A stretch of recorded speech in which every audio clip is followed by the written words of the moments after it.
We are bringing George Washington back. A real hero, not Roger Staubach, not Michael Jordan. Hey, great, they can catch a ball, they can hit a ball, they can throw a ball through a hoop. That isn't what matters. You need to rediscover what this country is really all about. Now, before I get into George Washington and why the establishment hates him and why they don't really teach about him in school anymore or just tell you about his teeth being wooden and making fun of him, why the establishment is doing this. Because if you actually read what he said, learn what he did, and rediscover what America is, you know that it is the opposite of what government is today. And that if George Washington was alive today, he would probably already be in a shooting war with the government because the government is illegitimate and criminal. But we're in a different world. We need to circumvent that as long as we can and hopefully avert it. But it is time for all the corrupt people out there who have never really had it laid out in front of them, the real choices, to make their decision and decide who they stand with. The spirit of 1776 and George Washington, Thomas Jefferson, or with David Rockefeller, the Rothschilds, the New World Order. Now is the time to choose. Now is the time to relearn that incredible wisdom of the true revolutionary trailblazers, our founding fathers. Chief among them, General George Washington. We tend to see them as sort of figures in a costume pageant. It's often the way they're portrayed.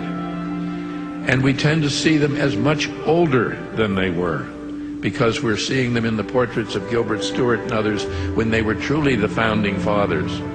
And furthermore, none of them had had any prior experience in revolutions. They weren't experienced revolutionaries who'd flown in to take part in this biggest of all events.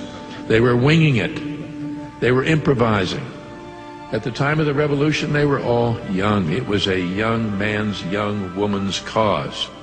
George Washington took command of the Continental Army in the summer of 1775 at the age of 43. He was the oldest of them. Adams was 40. Jefferson was all of 33 when he wrote the Declaration of Independence. And he wasn't chosen by his fellow members of the Continental Congress because he was a great military person. He was chosen because they knew him. They knew the kind of man he was. They knew his character, his integrity. What Washington was, above all, was a leader. He was a man people would follow. And as events would prove, he was a man whom a few would follow through hell. And he would not give up. He would not quit. The army was totally demoralized.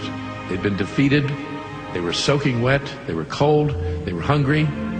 And by the time Washington started his big retreat, his long retreat across New Jersey, they were down to only a few thousand men. That's all.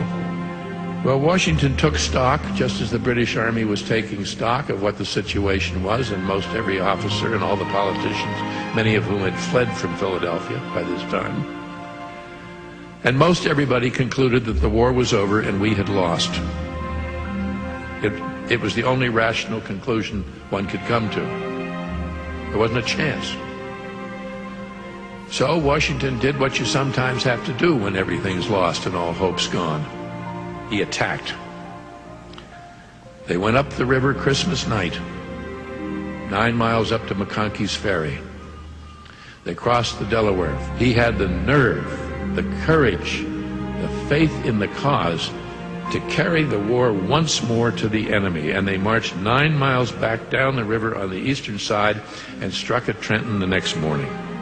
It was a fierce house-to-house, savage battle, small in scale, but very, very severe. And it was all over in about 45 minutes, and we won. For the first time. Now, it wasn't a great battle like Brooklyn. This was a small engagement, but its consequences were enormous, beyond reckoning, because of the psychological effect. It transformed the attitude of the army and of much of the country toward the war, and in that it was a pivotal turning point. Washington The political general had never forgotten that Congress was boss. When the war was at last over, Washington, in one of the most important events in our entire history, turned back his command to the Congress. No conquering general had done that before. When George III heard that George Washington might do this, King George III said, if he does that, he will be the greatest man in the world. So what does it tell us? It tells us that the original decision of the Continental Congress was the wise one. They knew the man, they knew his character, and he lived up to his reputation. Hamilton and others came to Washington. What they don't tell you in that little short piece is they said, we want you to be king, a large contingent. And he said, no. And he left. He didn't want to be president, but the people wanted it. And then the second election, he got voted in. That's what the people wanted. He couldn't wait to get out of Washington. And in his farewell address, he said, don't get involved as an empire. Don't join alliances with other countries. They will come in and take us over. They will bring us down. Because the French had tried to come in and do that during his first and second term. And he went home to his farm and died 2 years later.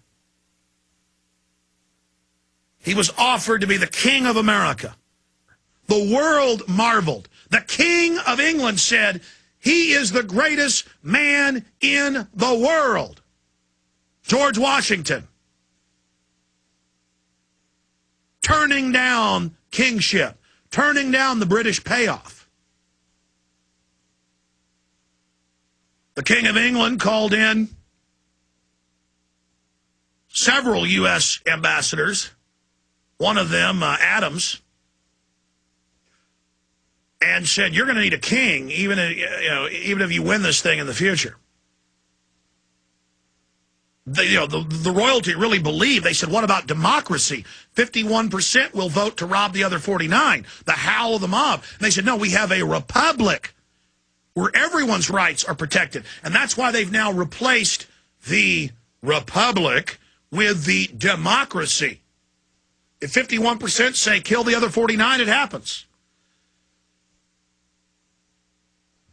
And I want to read to you two different quotes attributed, confirmed to George Washington in letters and speeches, different variants of this.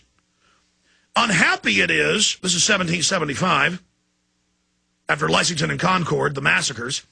Unhappy it is, though, to reflect that a brother's sword has been sheathed in a brother's breast, and that the once happy and peaceful plains of America are either to be drenched with blood or inhabited by slaves. Sad alternative, but can a virtuous man hesitate in his choice? George Washington after the battles of Lexington and Concord. Washington also repeatedly made the similar statement, but shorter, that it is better for our land to be drenched in blood than for us to become slaves of our own government. He said that in 1776 once he took command of the Continental Army. And so FEMA is right to hate George Washington because it is an alien, illegitimate, criminal, corporate receivership arm taking our country by fraud into bankruptcy and perfecting a neo-feudalistic form of serfdom, of shutting off people's resources through artificial scarcity and monopoly capitalism to create an ultra-super elite and shut down all their competition and have one-child policies and bring in a form of tyranny never dreamed of over man. In all the government